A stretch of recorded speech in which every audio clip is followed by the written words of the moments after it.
The Mavericks have been god-awful at closing out games this year. And now I want to say thank you. That's a great question.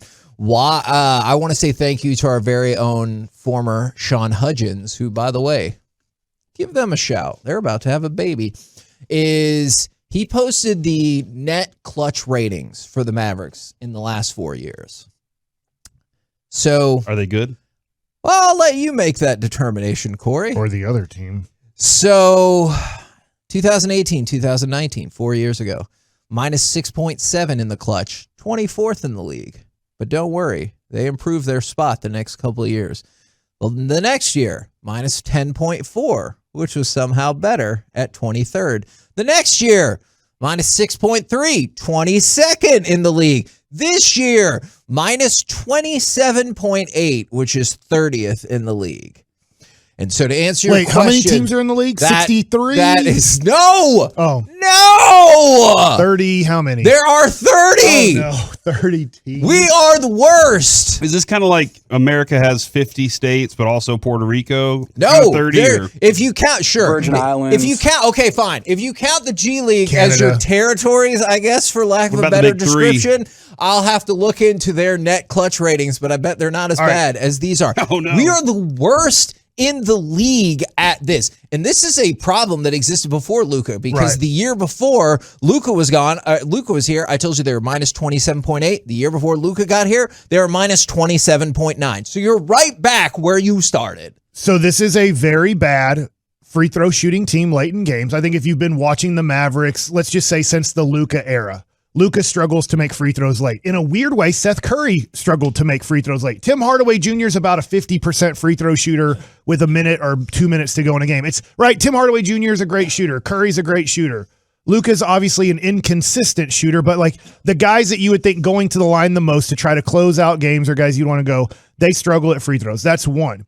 Two, if Luka's not on fire, who do we go to in the last 3 minutes and we feel like they can get us a bucket? And I'll just bring up the example of when Dirk was with either Steve Nash, Michael Finley, or with Jason Terry, you felt like there was another major option to go to if Dirk was having an off night or if they were doing something defensively to upset Dirk. And so I feel like this Maverick team, and I'm liking this Maverick team, I think they have a chance to get out of the first round for the first time in Luka's career here.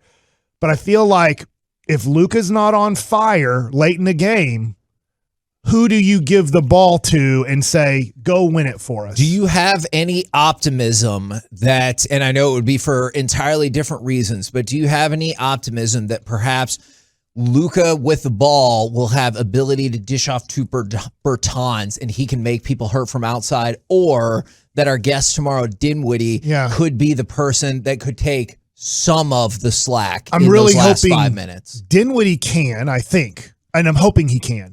I don't think Bertans is going to be on the court the last 4 to 5 minutes just because of his defensive deficiencies. Right? I think he's going to be a great guy off the bench for 10 minutes in the first half, 10 minutes in the second half, give you 20 minutes. Hopefully he hits 3 3-pointers, right? Yeah. I think the goal is about 20 minutes, hit 3 threes, maybe get a 2, be right around 10 points a game. That would be nice from Bertans. Dinwiddie might be able to get you 20 a night. And Dinwiddie is a one-on-one player. He can go one-on-one, and then he's also good enough that if something happens, like when something happens to Hardaway, for example, nothing against Hardaway, good streak shooter, he has to pick up the ball and he can't find an open guy. He has to like pick up the ball and like, I'm going to pivot. All right, Luka, you're at half court, finally open, take the ball with 6 seconds and see what happens if he even passes it. Dinwiddie's not like that. If Dinwiddie drives and let's just say his lane gets stopped, he can usually work off the dribble and pass the ball to the corner, pass the ball to the wing, pass the ball to the open guy, and hopefully he gets the open shot or the ball starts rotating quickly for a good shot. I think we saw that in the fourth quarter against Golden State the other night. So I hope Dinwiddie can do it. I'll throw this out because I know you're a bigger Brunson fan than I am. And I just want to say I do like Jalen Brunson, but I do think he's still not a top 20 guard in the NBA. Okay. Do you think Brunson in these playoffs can be much better than he was in his he didn't even play in the bubble, but like in his playoffs last year, he got stopped, right? I mean, they put help me out, the French guy, Nicolas Batum on him, and that was it, right? It was over. He couldn't do anything. Will he be better this time around? I think so, and I also think you're to the point where, not to be glib about it, but he pretty much has to be, right? Because with as much hype as we and hope we have for Luka and Dinwiddie, if Jalen Brunson does nothing, this team is going to be in trouble because they don't have like an overwhelming amount of like top flight talents or potential top flight talents. So I think he will be. And what would you consider that? If I told you in the playoffs he's given us, let's say 15-5. Are you like, that'll work? Me personally, I would be pumped up for that. Okay. I think that would be great. What about 18-8?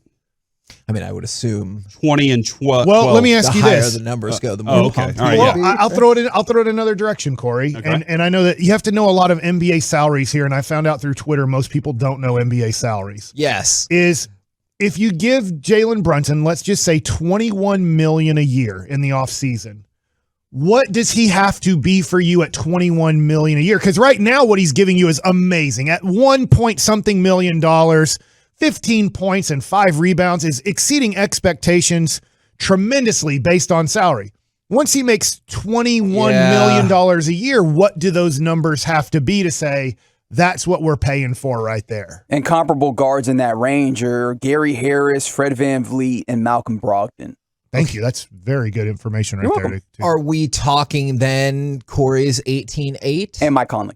Is that what you Reggie, have do you to have pulled then? up kind of what those guys are? I feel like they're right below 20 points and right around 7 assists. Give me one moment. I'll get those numbers for you. But yeah, I would think like even before, and I do want to hear those numbers to hear the comps, but my initial thought is you have to be hovering in the 18-8 range or else you're not going to like that salary point. Yeah. Or the Mavs aren't going to function super well.